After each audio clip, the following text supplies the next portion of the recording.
1996 pa po nang mangyari ito sa baryo namin sa Magalang, Pampanga. Hindi ko na lang po sasabihin kung saan eksakto. 24 years old pa lang ako noon at 2 taong gulang pa lang si Kimi na anak namin ni Benson. Payapa ang buhay namin.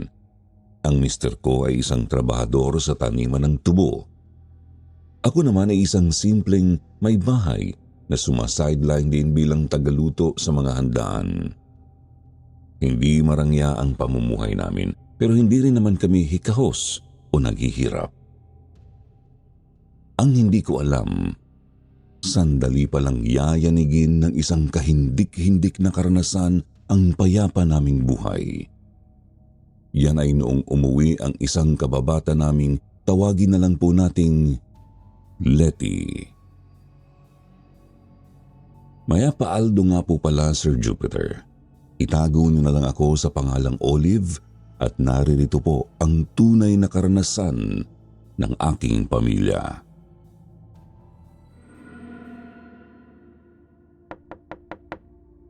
Isang araw po, bigla na lang may kumatok sa pinto namin. Nasa sala ako noon, nagtatahi ng damit ng anak ko. Kaya ako na lang ang nagtanong kung sino yung kumakatok. Subalit, wala pong sumagot, Sir Jupiter. Sa halip ay kumatok lang yun ulit. Pagkatapos, may narinig akong tunog ng sanggol na nagbababbling. Yung bang sanggol na nagpapatunog ng bunganga kahit di nakapagsasalita. Kaya naman na-curious ako. Lumapit ako sa pinto at binuksan yun. Doon na po bumungad sa akin ang kababata namin ni Benson na si Letty. May dalang sanggol at isang travel bag. Natuwa ako kasi matagal ko nang hindi nakikita ang kaibigan kong yun. Pero medyo nangamba rin. Kasi bakit nga naman siya biglang magpapakita na lang nang may dalang sanggol, di ba? Isa pa, ilang taon na ring abandonado ang bahay nila nakatabi lang ng sa amin. Iniwan na nila yung magkapatid matapos mamatay ng kanilang mga magulang. Agad kong inabot ang sanggol saka pinapasok si Letty. Ang batang yun pala ay ang anak niyang tawagin lang nating Angel. 4 months old ang bata noong panahong yun. Kinausap ko si Letty. Sabi niya namatay na raw ang ama ng bata matapos maaksidente sa kalsada. Napilitan lang daw siyang bumalik kasi wala na siyang ibang maisip na pwedeng puntahan. Tinanong ko siya kung nasaan pala ang kanyang mga kapatid pero hindi ito sumagot. Kaya inisip ko lang na baka nagkaproblema sila. Napatingin ako sa sanggol na kalong ko. Naawa ako kasi nga napakabata pa niya para maging ulila sa tatay. Pagkatapos nilingon ko naman si Letty. Nakasandal lang siya sa upuan at nakayuko. Halatang problemado. Hindi nga rin siya mapakali sa kinauupuan. Kamot siya ng kamot sa kanyang magkabilang braso at bandang leeg. Lingon din siya ng lingon bagamat di talaga makatingin ng diretso sa akin. Nakakapanibago tuloy kasi napakalayo ng kanyang asal sa Letty na kilala namin. Yung Letty na mataas ang kumpiyansa sa sarili, palangiti at medyo madaldal. Ilang sandali pa ay lumabas ng kwarto sina Benson at Kimi. Nagulat din ang mister ko nang makita ulit ang kababata namin. Si Kimi naman ay tuwang-tuwa nang makakita ng baby. Inalok ni Benson ng pagkain ng bisita pero tumanggi ito. Tinanong din siya ng asawa ko kung paano siya tutuloy sa kanilang bahay gayong abandonado na nga ito.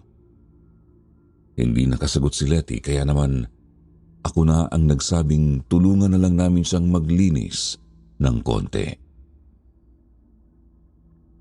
Nahihiyang nagkamot ng sentido ang aming bisita. Bagamat hindi na rin ito tinanggihan ang alok ni Benson, kailangan daw kasi talaga niya ng konting alalay para linisin ang naiwang bahay. may dala siyang sanggol at hindi niya yun kakayaning mag-isa. Nagkwentuhan pa po kami sandali. Kumustahan sa mga ganap sa buhay. Si Kimi naman ay nilalaro lang ang kalong kong sanggol. Pansin na pansin talagang hindi makatitig ng diretso si Letty sa akin o kay Benson. Pero napansin ko ring panay titig nito kay Kimi. Isinawalang bahala ko nga lang yun noon kasi baka nawili lang din sa anak ko. Bakit ko naman kasi bibigyan ng mali siya ang isang kaibigang kababalik lang, di ba? Matapos mag-usap ay nagsimula na kaming maghanda para maglinis ng bahay ni Letty. Si Benson ay nakiusap sa kanyang amo na manghiram muna ng konting halaga para may pambili ng materyales. Swerte namang pumayag ang mabait na may-ari ng sakahan. Pinabantayan din muna namin sina Kimi at Angel sa isang malapit na kaibigan. Tapos tumulong na kami ni Benson sa paglilinis ng bahay ni Letty. Inuna namin yung mga pinakakailangan kagaya ng kanilang matutulugan. Inayos din ni Benson ang ilang mga butas sa bubong at mga dingding pati na ang bumibigay ng mga pinto. Pinahiram na lang din muna namin sila ng iilang gamit tulad ng banig at 2 unan. Habang naglilinis ay hindi ko naman po maiwasang mapansin ng kakaibang mga kilos ng kababata namin. Kamot po talaga siya ng kamot sa iba't ibang bahagi ng kanyang katawan. Kapansin-pansin ding hindi siya makatitig ng diretso sa amin ni Benson. Sadya siyang nag-iiwas ng tingin. Inisip ko na lang na baka nahihiya lang yung tao kasi kusa namin siyang tinulungan. Kaya sinabihan ko siyang huwag niya nang masyadong isipin ang pagtulong namin. Magkababata kami at malapit na magkaibigan noon. Kaya natural lang na naririyan kami noong may pinagdaraanan siya. Natapos kami noong pwede nang tuluyan ni Letty at Angel ang kanilang bahay. Sabay na rin kaming naghapunan sa bahay namin. Bagamat manggang hinog at saging lang ang kinain ni Letty, sabi niya gusto raw kasi niyang sariwang prutas at gulay lang ang kainin. Hinayaan na lang namin ni Benson kasi masustansya rin naman ang ganon. At pagkatapos kumain, nagpunta na ang mag-ina sa kanilang tutuluyang bahay.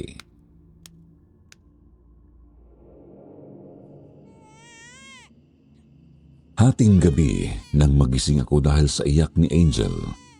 Ilang metrong espasyo lang kasi ang nasa pagitan ng mga bahay namin, Sir Jupiter. Kaya talagang dinig na dinig ko yun. Nagtaka ako kasi bigay todo talaga ang iyak na yun at mukhang hindi pinapatahan ni Letty. Sabi naman sa akin ni Benson, baka namamahay lang daw yung sanggol. Naninibago kasi nga kakarating lang sa baryo. May punto naman ang mister ko. Pero hindi pa rin talaga ako mapalagay. Bumangon ako at sumilip sa bintana ng kwarto namin. Kita kong walang ilaw ng lampara sa tinutuluyang silid ni Letty. Siguro nga sinusubukan din yung patahanin at patulugin ulit ng kababata ko. Pinakalma ko na lang ang sarili at nang makatulog na ulit. Isasara ko na sana ang bintana nang may mapansin akong gumagalaw sa may likod ng kabilang bahay. Sa di malamang dahilan, bigla akong kinabahan, Sir Jupiter. Tinitigan ko pa iyon ng maigi. Lalong kumabog ang dibdib ko nang mapagtantong tao yun, tapos halatang maingat sa kanyang galaw. Madilim kaya anino lang niya ang nakikita ko. Pero kapansin-pansing, nagpapalinga-linga yun na animoy nagmamasid sa paligid. Ilang sandali pa, namalayan ko na lang na lumingon iyon sa direksyon ng bahay namin kaya mabilis kong sinara ang bintana saka bumalik sa pagkakahiga. Sasabihan ko sana si Benson pero nakatulog na ito ulit. Nakiramdam pa ako. May nauulinigan pa rin akong konting mga kaluskos sa likod ng kabilang bahay. Tuloy-tuloy pa rin ang iyak ni Baby Angel. Pinagpapawisan na ako ng malamig at baka mapano pa ang mag-ina roon sa kabila. Hanggang sa narinig kong nagbukas-sara ang back door ng kabilang bahay. Doon na ako bumangon. Binaliwala ko na ang lahat ng takot ko, Sir Jupiter. Kumuha ako ng itak sa kusina tsaka dumiretso kina Letty. Kumatok ako. Iyak pa rin ng iyak si Angel. Hindi nagbukas ang pinto kaya kumatok pa ako ulit at tinawag si Letty. Ilang sandali pa pinagbuksan na niya ako at hawak niya ang kanyang anak. Sandali akong napahinto kasi parang may naaamoy akong medyo masangsang. Pero nang maalala ang pakay, agad ko na ring sinabi kung ayos lang ba sila. Kako iyak nga kasi nang iyak yung bata tapos may napansin pa akong tao sa likod bahay nila. Nagkamot ng batok si Letty. Sabi na siya raw yung nakita ko. Nagbanyo lang daw siya sa likod kaya rin daw iyak ng iyak si Angel kasi iniwan niya sandali. Nahimasmasan naman po ako sa narinig. Humingi ako ng pasensya kasi masyado akong nag-alala. Honest mistake kumbaga. Nagkangitian na lang kami. Pagkatapos ay nagpaalam na ako sa kanila. Bumalik sa bahay, tsaka natulog.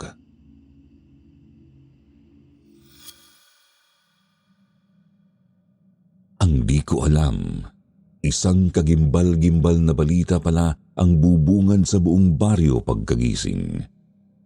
May natagpo ang patay na kambing malapit sa taniman ng tubo. Wala na itong ulo, bukas na ang dibdib at sikmura at nawawala ang puso at atay. Magkahalong pag-aalala at takot ang sumampal sa aming mga taga-baryo, Sir Jupiter. Walang makapagsabi kung sinong siraulo ang gagawa ng ganon. Naiyak na nga lang din sa galit ang may-ari ng kambing. Buntis daw pala kasi ang kanyang alaga at ibebenta niya dapat ang mga supling nito. Nagpatuloy ang bulong-bulungan sa kumpulan ng mga tao. Kasama na po ako roon at hawak ko rin sa isang kamay si Kimi. Ilang oras pa po ay lumutang na nga ang hinuhang baka aswang ang pumatay sa kambing. Sino naman daw kasing tao ang makakagawa ng ganong karahasan? Isa pa, nawawala nga ang puso at atay ng kawawang hayop, mga laman loob na karaniwang pinupuntirya ng mga aswang. Tumindi ang pagkabahala at kilabot sa mga taga-baryo, lalo na sa mga may maliliit pang anak tulad ko. Natatakot kaming baka manakit na rin ng tao ang halimaw na iyon, tao man siya o hindi. At baka mga paslit ang mapili niyang pagdiskitahan. Naalala ko ring bigla ang nakita ko sa likod bahay ni Letty at ang kakaiba kong kaba sa isang yun. Hinilot ko ang kanang sentido, tsaka pinakalma ang sarili. Si Letty na nga rin kasi mismo ang nagsabing siya nga yung nakita ko. Nang maalala ang kababata ko ay naisip ko siyang puntahan at kumustahin. Hindi ko kasi siya makita roon sa kumpulan ng mga tao sa palibot ng patay na kambing. Nakakapagtaka kasi may pagkatsismosa naman si Letty. Dapat isa siya sa mga nangunguna sa usapan. Nagbago na kaya ang kaibigan ko nang makapangasawa at mabiyuda ng di oras? Napasinghap na lang ako nang mapagtantong malaki na nga ang pinagbago ni Letty.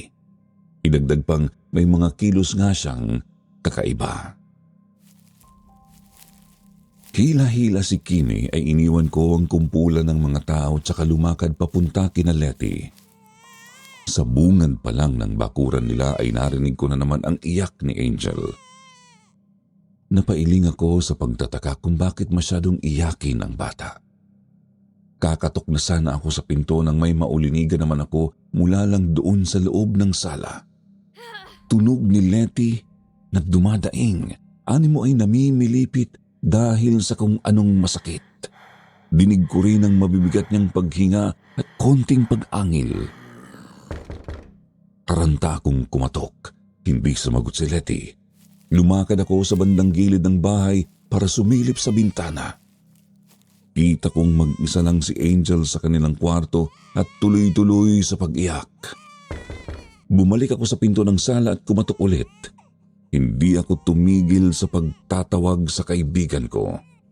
Tinatanong ko kung ayos lang ba siya at ano ang nangyayari. Ilang minuto pa, pilit na ring nagsalita si Letty habang dumadaing. Sabi niya napakasakit daw ng kanyang puson at bandang likod, pero ayos lang naman daw siya. May dalaw lang daw. Hindi ako nagpatinag kako, kailangan ko siyang alalayan kasi mukhang hindi talaga maganda ang lagay niya. Kumatok pa ako ng kumatok. Daing lang din siya ng daing at iyak lang ng iyak si Angel. Hanggang sa natigilan na lang ako nang magpakawala ng mahaba at impit na sigaw si Letty. Pagkatapos noon ay tumahimik ang sala. Si Angel na lang ang naririnig ko. Kabado kong tanong, Letty? Letty, anong nangyayari sa'yo dyan sa loob? Letty, sumagot ka naman oh. Tatawag na talaga ako lang sa lolo para buksan tong pinto. Nagsabi si Letty na sandali lang daw. Sunod kong narinig na nagbukas-sara ang pinto ng kanilang kwarto. Unti-unting tumahan si Angel. Pagkatapos narinig ko na naman ang pinto ng kanilang silid, tsaka bumukas na rin sa wakas ang kanilang main door. Doon po ay bumungad sa akin si Letty na pawis at medyo namumula ang balat.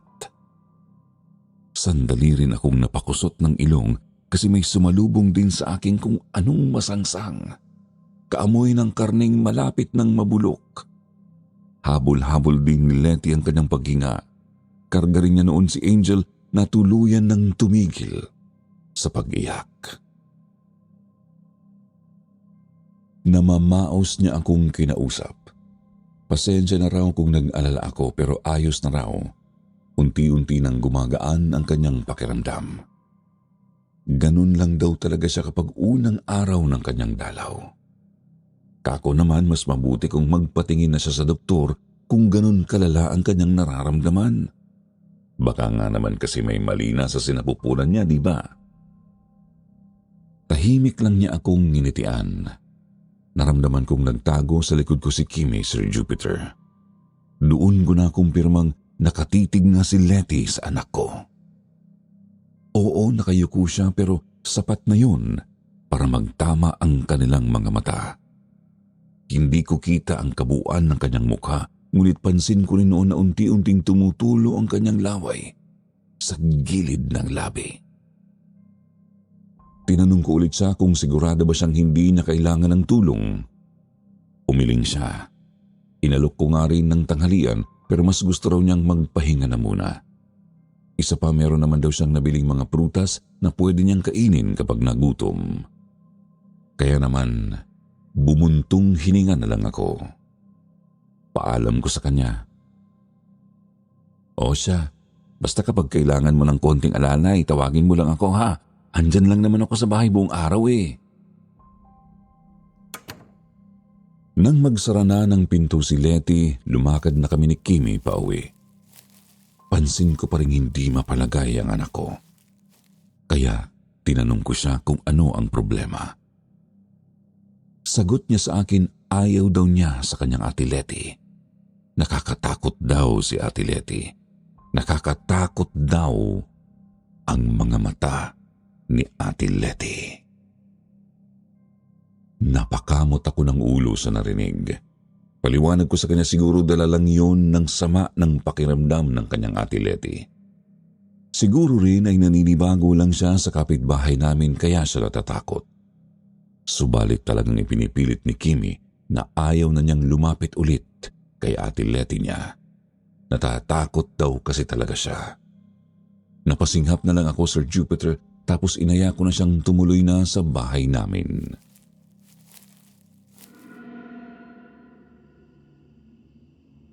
Kinagabihan, maagang umuwi si Benson.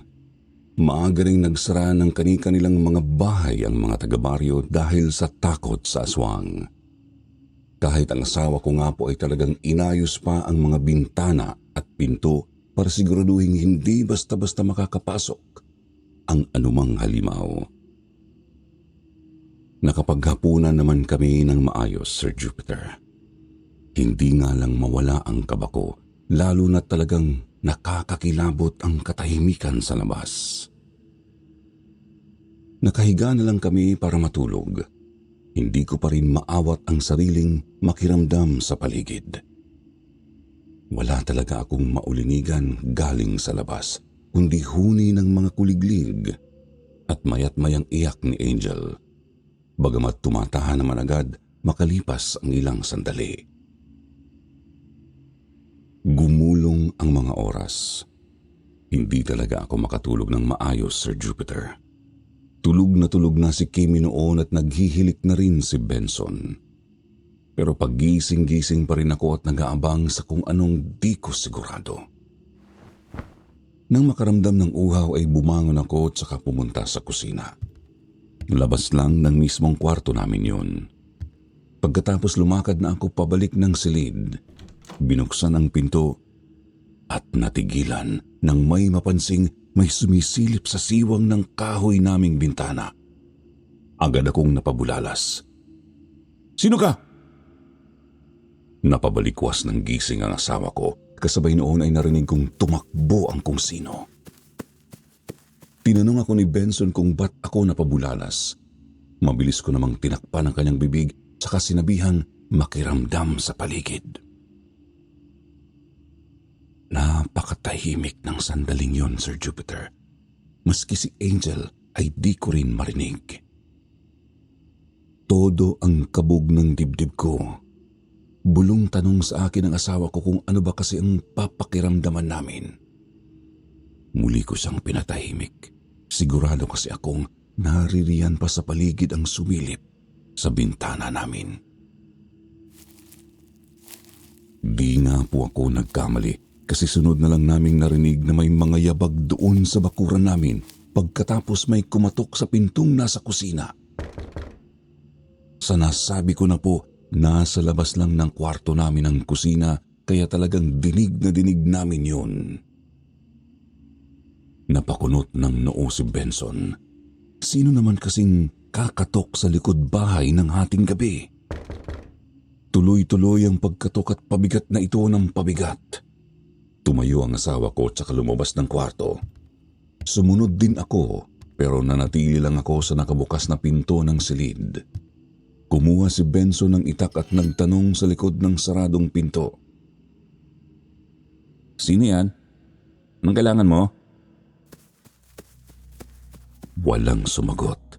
Bagkus narinig na lang naming mabilis na tumakbo ang kung sino sa bakuran at tumuloy sa tapat ng bintana namin.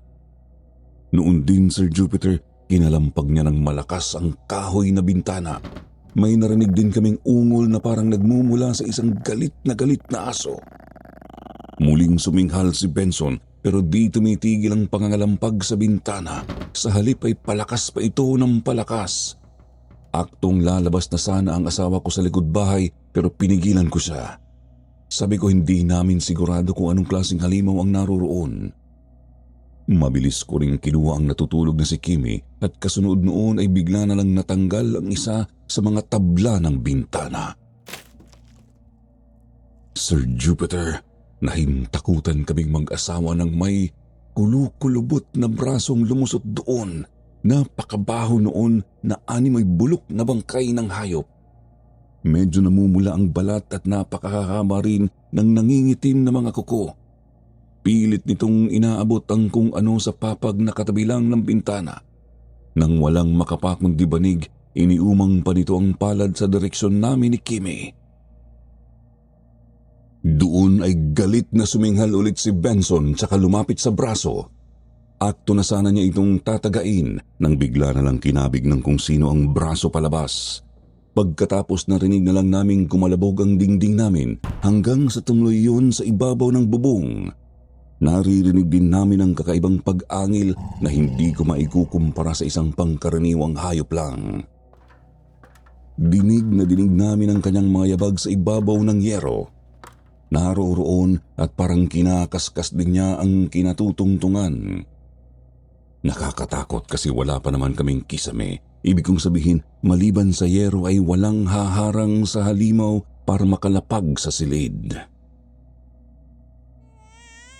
Ilang sandali pa po ay pumailan lang na naman ang iyak ni Angel. Natigil ang kaluskos at kalabog na ginagawa ng halimaw sa bubong. Natahimik kami ni Benson.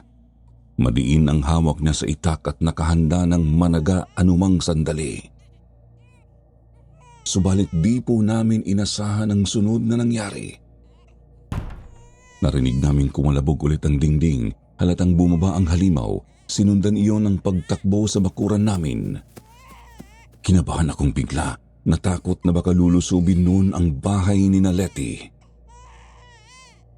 Nagulat si Benson nang ibinalik ko sa papagsikimi. Hindi na rin niya namalayang nakuha ko na pala ang itak na hawak niya. Sinubukan niya akong pigilin pero dire-diretso akong tumakbo palabas ng likod bahay. Sandali akong napahinto nang mapansin ang isang taong tumatakbo palayo. Madilim na doon kaya hindi ko na iyon maaninag ng maayos. Nang mapansin ulit ang iyak ni Angel ay nagpatuloy na ako sa pakay. Tuloy-tuloy akong tumakbo. Napakunot ang noo nang makitang nakabukas ang pinto ng kusina ni Letty. Bahagyang naasar kasi paano kung pinasok na ng aswang ang bata. Natatakot man ay pinili ko pa rin pumasok.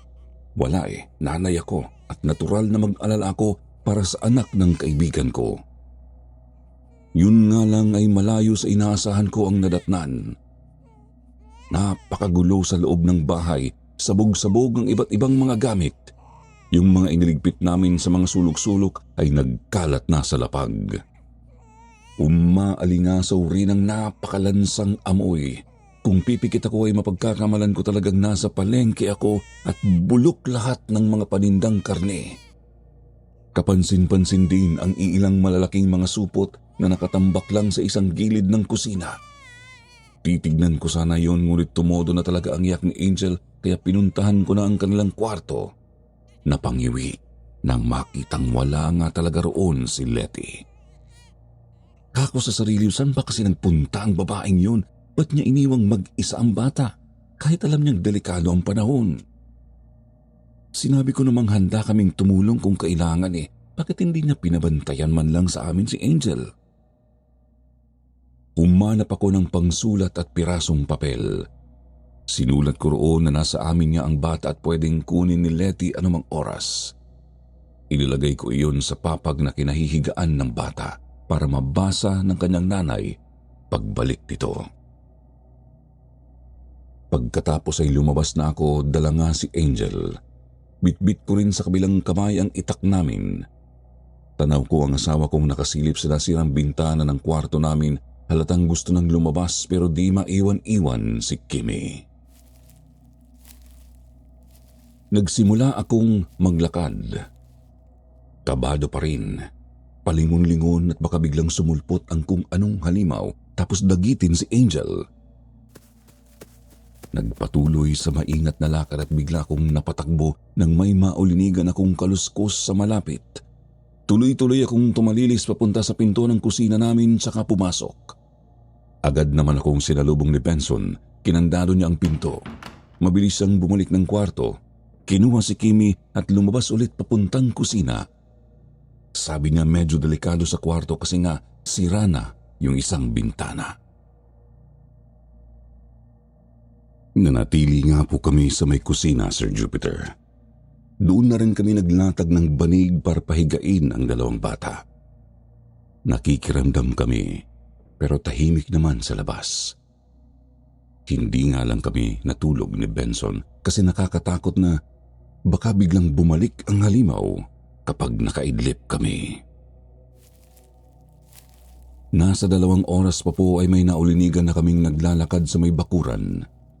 Muling tumodo ang kabog ng dibdib ko.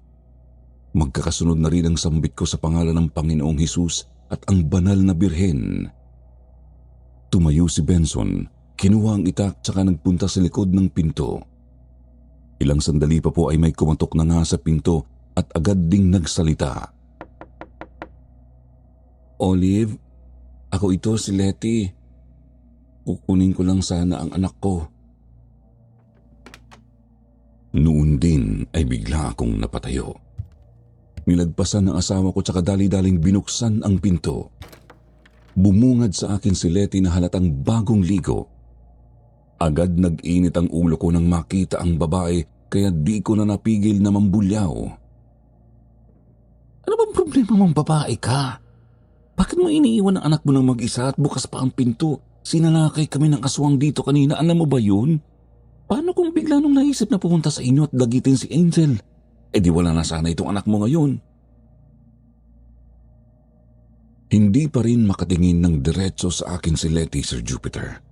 Pero pansin kong sumimangot ito at nagpahid din ng luha. Mangyak-ngyak nitong sinabi sa aking, Pasensya na, Olive. Alam kong malaking abala na ang dulot ko sa inyo pero ibigay mo na muna sa akin si Angel ngayon. Ayokong malayo ng matagal sa akin ang anak ko. Mangako bukas, sasabihin ko sa inyo ang lahat. Hindi ako kumbinsido sa totoo lang. Pero nakiusap pa ito ulit na bukas na nga lang kami mag-usap. Napabuntong hininga na lang ako noon at inaabot sa kanya si Angel. Siya ang nanay ng bata kaya wala akong karapatang ipagdamot sa kanya si Angel. Nagpasalamat naman sa akin si Letty. Nagkamot ng braso tapos tumalikod na. Napakusot ako sandali ng ilong nang may maamoy na namang kung anong malansa. Pero nakakapagtaka kasi bagong ligo nga naman si Letty. Saan galing ang amoy na yun?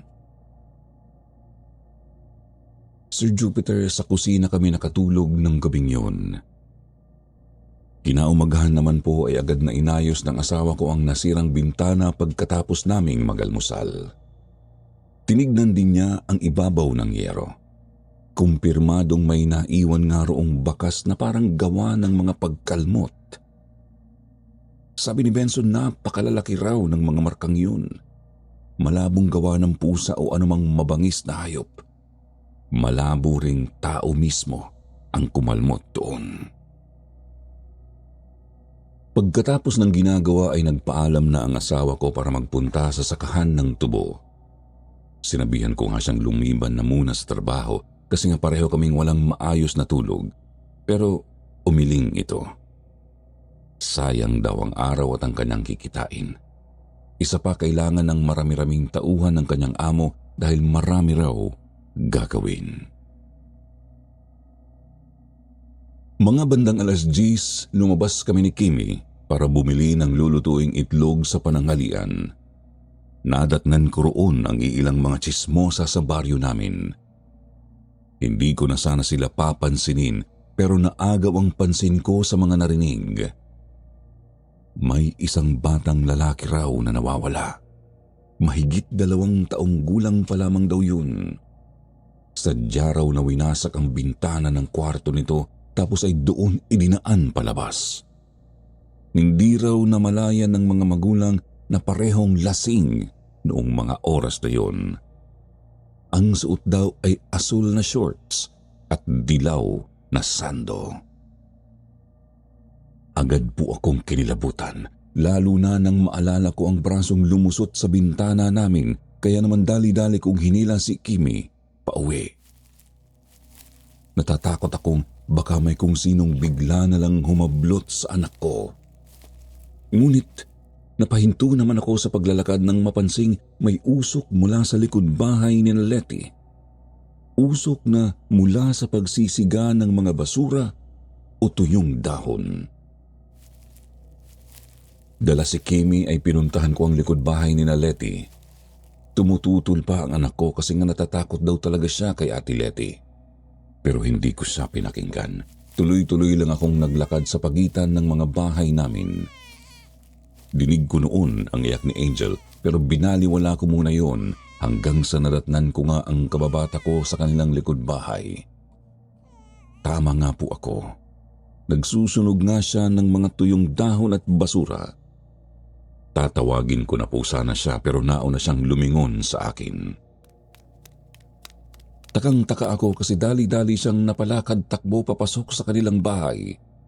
Ni hindi ako kinausap o binati man lang. Bakas na bakas din sa kanyang mukha ang matinding pagkabalisa. Alam na alam kong may pinoproblema talaga yun, pero ayaw niyang pag-usapan namin. Napadako ang tingin ko sa siga. Medyo makapal na ang usok noon. Hindi ko alam pero parang may bumubulong sa akin at tignan ang mga sinusunog ng kababata ko. Lumapit po ako roon, Sir Jupiter. Kinuha ko ang isang tangkay na nasa malapit. Ginamit ko yun para bulat-latin ang tambak ng mga basura at tuyong dahon. Sir Jupiter, halos malaglag ang puso ko nang makita ang isang sando na kulay dilaw at shorts na asul. Mga damit na halatang hindi para sa ilang buwan pa lang na sanggol at hindi rin pambabae. Malabong kay Angel yun. Kinuha ko mula sa apoy ang mga nakitang damit. Binasa ko yun agad ng panglabang tubig tsaka tinago ko ng maigi. Pagkatapos ay pinapasok ko si Kimi sa bahay namin. Ako naman ay bumalik kina Letty at agad na kumatok sa kanilang pinto. Nangilo kasi dinig ko pa rin ang iyak ng sanggol. Hindi niya ako pinagbuksan o sinagot man lang. Nagpatuloy ako sa pagkatok. Sinasabayan ko na yon ng galit na mga bunyaw. Galit dulot ng matinding pag-aalala, pagkalito at masamang hinala. Napahinto lang ako nang marinig na dumadaing na naman si Letty sa loob. Sinabayan din yun ng kalabog ng mga nagsisilaglagang mga gamit sa kanilang sala. Subalit hindi po talaga niya ako pinagbuksan. Hintay ako ng hintay pero wala po talaga. Sinubukan kong silipin si Angel sa bintana ng kanilang kwarto. Ang kaso, nakasara na yun at may nakatabing na kung anong tela. Hindi kurtina yun kasi hindi pa naman nakakabili si Letty ng ganun. Ganun din ang nakikita ko kapag sumisilip ako sa iba pang mga bintana. Kaya naman umuwi ako ng di mapanatag. Itinuloy ko na lang ang mga gawaing bahay habang patuloy sa pag-aabang kapag lumabas si Letty. Ang kaso, hindi po talaga yun nangyari. Buong araw siyang hindi lumabas sa kanila. Iyak lang din ng iyak si Angel. Halata kong nakatulog lang yung bata nang tumahimik.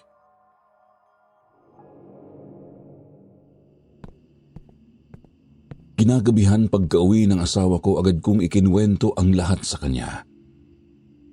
Maging siya ay nabahala rin, kaya bumalik kami ulit sa bahay ni Letty. Pero hindi pa rin talaga dito kami pinagbuksan. Tahimik naman sa loob kaya naisip kong baka tulog pa rin si Angel. Nang walang mapala ay umuwi na lang kaming mag-asawa para maghapunan. Wala nga lang akong ganang kumain noon dahil sa mga bumabagabag sa kalooban ko. Tinanong ako ni Benson kung magsusumbong na ba kami sa otoridad. Sumang-ayon naman ako. Oo, mahalaga sa amin si Letty kasi kaibigan namin siya. Pero kung siya nga ang kumuha sa batang nawawala, kailangan pa rin niyang managot sa batas. Noon din po, Sir Jupiter, na pagkasunduan naming magtungo agad kina Kapitan pagsikat ng araw. Gabi na kasi noon, delikado nang lumabas at baka naririyan na naman ang halimaw. Halimaw na baka si Letty rin mismo. Habang kumakain kami ay nagsimula na namang umiyak si Angel, Sir Jupiter. Napasapo na lang ako sa dibdib kasi masakit talaga sa puso marinig ang iyak ng isang pinapabayaang sanggol. Natapos na lang kaming kumain ay iyak pa rin iyon ng iyak. Nakapaghugas na lang ako ng plato, hindi pa rin talaga ito tumatahan. Opo, dinadasal ko noon na sana makapagpahinga na mula sa kaiiyak si Angel. Ang hindi ko alam, iba pala ang magpapatahimik sa bata. Nakahiga na kami noon sa papag nang biglang tumodo ang iyak ni Angel, iyak ng batang nasasaktan. Maski si Kimi ay hindi na nga rin po makatulog. napapasapo na rin si Benson sa kanyang noo. Sumasakit na ang ulo sa nakakainis naming kababata. Hanggang sa pare-pareho naming narinig na dumadaing na naman si Letty. Ganun pa rin po halatang may iniindang matinding sakit. Tuloy-tuloy lang ang sabay na iyak ni na Angel at daing ng kanyang nanay. Pagkalipas ng ilang minuto napansin namin ni Benson na unti-unting nagiging garalgal ang boses ni Letty. At sabay kaming napabalikwas ng bangon nang tuluyan na itong nagbago at naging ungol ng halimaw. Doon din, Sir Jupiter, may kumalabog mula sa loob ng kanilang bahay. Tunog na wasak na kung ano. Kasunod noon ay biglang tumigil ang iyak ni Angel. Tipo ng pagtigil na sobrang biglaan po talaga. Kaya nakakapangamba. Hindi na po nakapagpigil ang asawa ko. Dali-dali siyang lumabas dala ang itak namin. Gusto ko sana siyang pigilan pero ako man ay may pagnanais din na tulungan ang bata. Subalit hindi ko naman pwedeng basta na lang iwan si Kimi, lalo pa at umiiyak na siya noon. Kabado akong naghintay. Dinig ko ang malakas na pagkatok ni Benson sa kabilang bahay. Tinatawag din niya si Letty. Banta pa ni Benson sisirain na niya ang pinto kapag hindi pa binuksan ng kababata namin. Hanggang sa narinig ko nang kinakalampag na ng asawa ko ang pintong yun. Ilang sandali pa narinig ko na yung nawasak. Kasabay noon pumailan lang din ang malakas na sigaw ng asawa ko na sinundan ng bigla niyang pag-aray. Lalabas na sana ako, Sir Jupiter, pero narinig kong sumigaw si Benson. "Mahal, diyan ka lang sa loob. Huwag kang lalabas. May aswang!" Naistatwa ako sa kwarto namin habang kalong ang umiiyak na si Kimi. Ilang sandali pa narinig ko nang pumasok si Benson at ikinandado ang pinto ng kusina. Pagkabukas niya ng pinto ng kwarto ay nanlaki ang mga mata ko nang makitang duguan ng kanyang balikat. Sabi niya ay nakalmot daw siya ng halimaw. Halimaw na kumpirmadong si Letty nga mismo. Nagulantang na lang kami nang biglang may kumalabog sa bintana ng kwarto, Sir Jupiter. Sinundan yun ng pag-angil ng halimaw. Taranta kaming lumabas ng kwarto at dumiretso sa may sala, ngunit narinig din namin kumalabog ang bubong. Pagkatapos, may mabibigat na mga yabag sa ibabaw ng yero. Papunta yun sa ibabaw mismo ng sala kung nasaan kami. Narinig naming kinakaskas niya ang yero, Sir Jupiter. Siguro ay gamit niya ang matatalas niyang mga kuko. Sa takot na baka magawa niyang butasin ang bubong ng sala, bumalik naman kami sa kwarto tsaka nagkandado ng pinto. Noon din po ay narinig naming lumakad na naman ang aswang sa ibabaw ng bubong at lumundag pababa ng bakuran. Sunod naman niyang kinalampag ang bintana, ngunit nang hindi ito bumigay ay naulinigan naming nagpapaikot-ikot iyon sa palibot ng bahay. Pinagkakalampag niya ang mga dingding, halatang naghahanap ng mapapasukan. Dinig na dinig din namin ang karimari-marim niyang ungol at angil habang patuloy sa ginagawa. Ilang minuto pa po ay bumalik na naman siya sa pagkalampag sa kahoy naming bintana. Ramdam naming desperado na siya noon dahil talagang sinusubukan na niyang baklasin ng mga tabla. Iyak na rin po nang iyak si Kimi dahil sa kilabot. Doon na po ako bumigay. Umiiyak kong sigaw sa kanya, "Tama na, Letty! Tama na! Ako ito, ang kaibigan mo si Olive. Nagmamakaawa ako, tigilan mo na ang pamilya ko. Huwag mong sasaktan ng anak ko." Sir Jupiter, halos manginig ang kalamnan ko nang biglang umatungal ng napakalakas ang halimaw sa labas. Subalit nagtaka rin kami nang marinig ang impit nitong mga daing. Oo, garalgal ang tinig nito pero kahawig iyon ng mga daing ni Letty. Nagpatuloy siya sa pagdaing hanggang sa tuluyan nang nawala ang pagiging magaspang ng kanyang boses. Tinig na po talaga ni Letty ang naririnig namin. Naisip kong silipin siya sa bintana. Pinigilan ako ni Benson at baka gamitin lang niya yung pagkakataon para mawasak ang mga tabla. Nagpatuloy sa pagdaing si Letty. Ilang sandali pa narinig ko na lang ang palahaw nitong, Olive, maawa kayo sa akin. Ilayo ninyo sa akin si Angel. Ilayo ninyo sa akin ang anak ko. Hindi ko na alam ang nangyayari sa sarili ko. Hindi ko na kontrolado ang katawan ko. Tulungan niyo ako. O kahit ang anak ko naman lang pakiusap. Ilayo niyo sa akin bago ko pa man siya masaktan. Muli kaming nagulantang nang umatungal na naman si Letty na parang halimaw. Subalit kasunod noon ay narinig na lang naming tumakbo na siya papalayo. Agad kong ibinigay si Kimi kay Benson. Pipigilan sana niya ako pero hindi ako nagpaawat.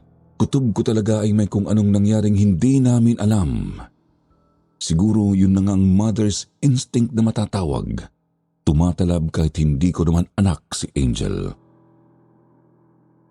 Lumabas ako sa pinto ng kusina. Nakita ko pang may tumatakbo papunta sa may sakahan ng tubo. Hindi ko man maaninag ng maayos kung sino, sigurado naman akong si Letty yun. Kabado man, tumuloy ako sa kabilang bahay. Kita kong bukas ang pinto sa likod. Napahinto ako, lumulok ng laway at pinalakas ang loob. Nang makabuelo, tumuloy na ako at halos panawan ako ng malay sa nadatnan. Dugo. Napakaraming dugo. Ulo ng kambing, lasog-lasog na katawan, katawan ng 2 bata.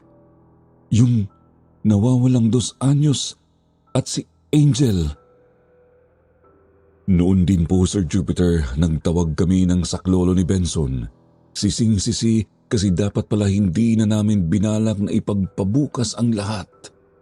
Kung siguro kumilos lang kami agad, malamang na iligtas pa si Angel. Dumiretso kami sa mismong bahay ni Kapitan. Pupungas-pungas pa siya nung pinagbuksan kami.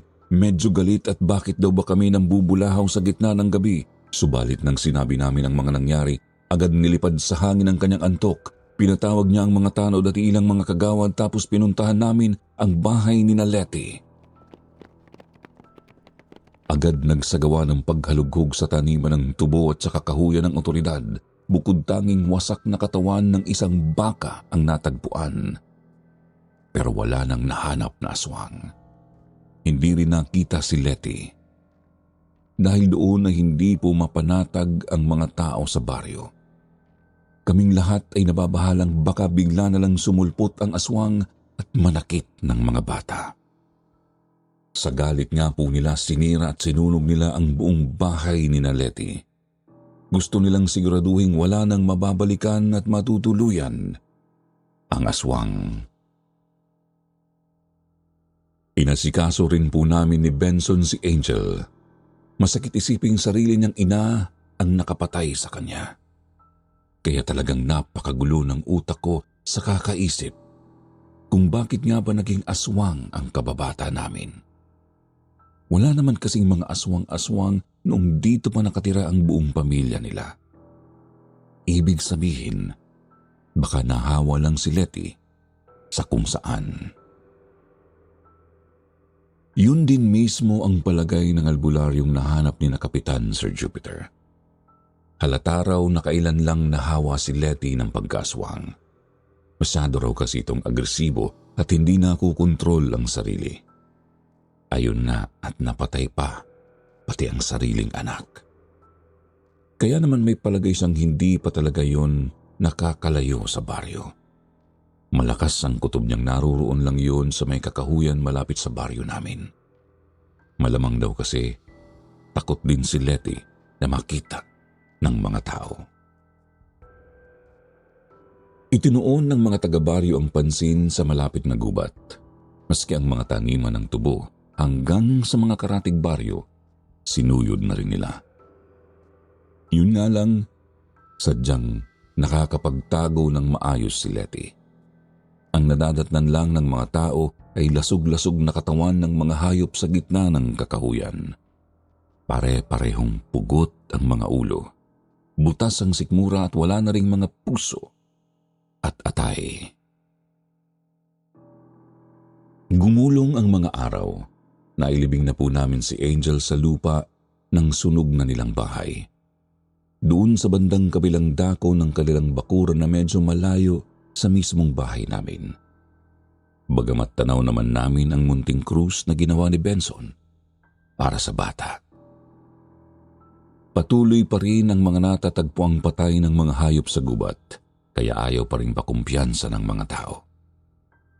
Lumala pa ang kanilang pagkabahala nang may bali-balitang merong namamataang kung anong nilalang sa mga taniman ng tubo. Hindi raw yung tao, pero hindi rin pangkaraniwang hayop.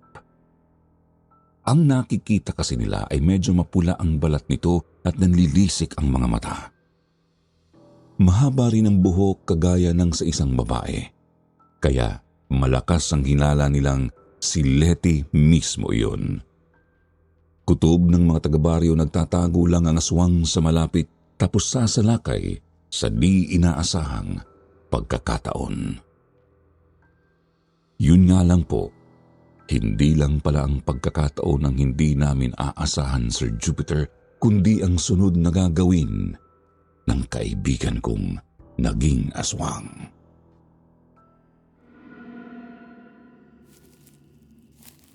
Isang gabi po, siguro mga pasado 7:00, nagpunta sa bahay namin ang amo ni Benson para maningil ng utang. Yun ang pera na hiniram namin para ayusin ang bahay ni Letty. Agad naman namin yung nabayaran ng walang problema. Aalis na sana ang lalaki nang bigla siyang tumigil sa harap ng bahay namin, saka hinawakan niya ang itak na nakasukbit sa kanyang bewang. Nagtaka naman kami ng asawa ko, "Kako, may problema ba o kung may nakaligtaan ba ang may-ari ng sakahan?" Mabilis niya kaming pinalapit sa kanya. Bagamat nakalagay ang isa niyang daliri sa ibabaw ng mga labi, huwag daw kaming maingay. Agad naman po kaming lumapit sa kanya, Sir Jupiter, at itinuro sa amin ang libingan ni Angel.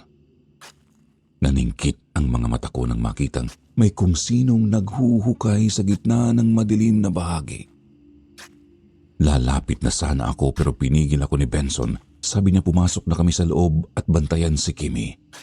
Ang bisita naman namin ay tahimik ding umalis para magtawag ng tulong. Nakasilip lang kami ni Benson sa bintana. Noon ay sigurado na akong hugis nga ng katawan ni Letty ang naaaninag ko. Tuloy-tuloy lang siya sa paghuhukay. Di ko sigurado kung alam ba niyang nakikita namin siya. Ako naman ay wala rin siyang balak na pigilan. Hindi naman kasi siya nang aano. Siguro gusto lang talaga niyang kunin ang kanyang anak. Hanggang sa namalayan naming may paparating ng mga taga-baryo. Nakita ko noong tumayo na si Letty mula sa hukay, kasabay ng pagbulyaw sa kanya ng mga tanod. Sir Jupiter, kita kong tarantang nagpalinga-linga si Letty.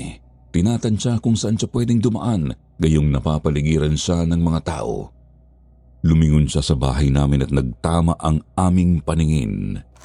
Doon din po ay biglang sinara ni Benson ang bintana. Sabi ng asawa ko, "Alam ko ang binabalak mo, Olive. Pero nakikiusap ako. Huwag mong itutuloy yan. Siguro nga ay si Letty yun. Pero ibang nilalang na yun. Mapapahamak tayo kapag tinulungan natin siya. Haharapin natin ang galit ng mga tao o di naman kaya ay siya mismo ang papatay sa atin ni Kimi." Napapitlag kaming mag-asawa nang biglang kumalabog ang pinto sa may sala. Agad ding lumapit sa amin si Kimi at nagpakarga sa kanyang papa. Dinig namin ang tarantang katok ng kung sino sa labas. Pagkatapos ay nagsalita ito. Pagmamakaawang ni Letty, "Olive, tulungan niyo ako. Gusto ko lang kunin ang anak ko. Papasukin niyo ako kahit sandali lang.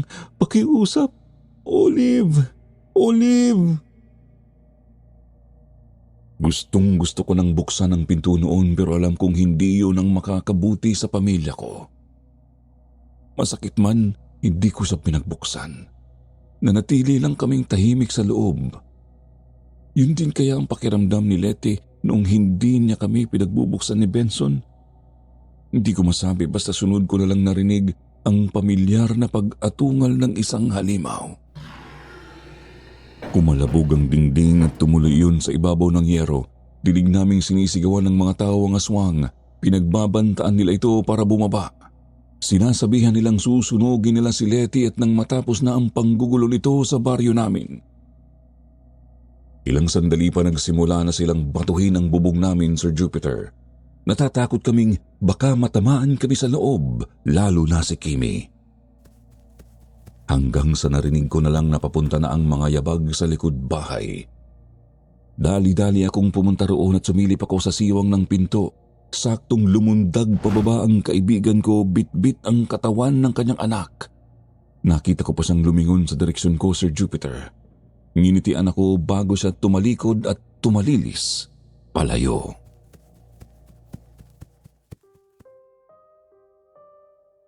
Hindi po nahuli ng mga tao ang aswang noon. Mula rin po noong gabing yun, hindi na talaga nagparamdam ulit si Letty sa baryo namin. Noong mga unang linggo at buwan ay nanatili pa rin ang pangamba ng mga tao.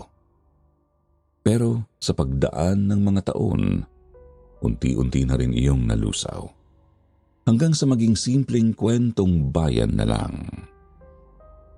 Kung alam niyo ang kwento rito sa Pampanga tungkol sa isang babaeng iniiwan ng kanyang anak, tapos ginagawa pala niya iyon para mga swang. Hindi ako sigurado, pero kutob kong mismo sa totoong kwento ni Letty galing ang kwentong iyon. Kung nasan man ang kaibigan namin ngayon, sana kung pwede ay nalunasan na niya ang kanyang pagkaaswang. Sana nagkaroon din siya ng payapa at masayang buhay matapos ang lahat. Sana magkaroon pa kami ng pagkakataon para makapag-usap ulit bilang magkaibigan. Kahit sandali lang. Hanggang dito na lang po itong liham ko, Sir Jupiter. Malabo man ang ibang detalye, gaya ng kung bakit naging aswang si Letty, tunay naman ang lahat ng nasaksihan namin. Siguro iwan nyo na lang sa comment section ng inyong mga kuro-kuro para mabasa namin. Salamat ng marami sa inyong lahat.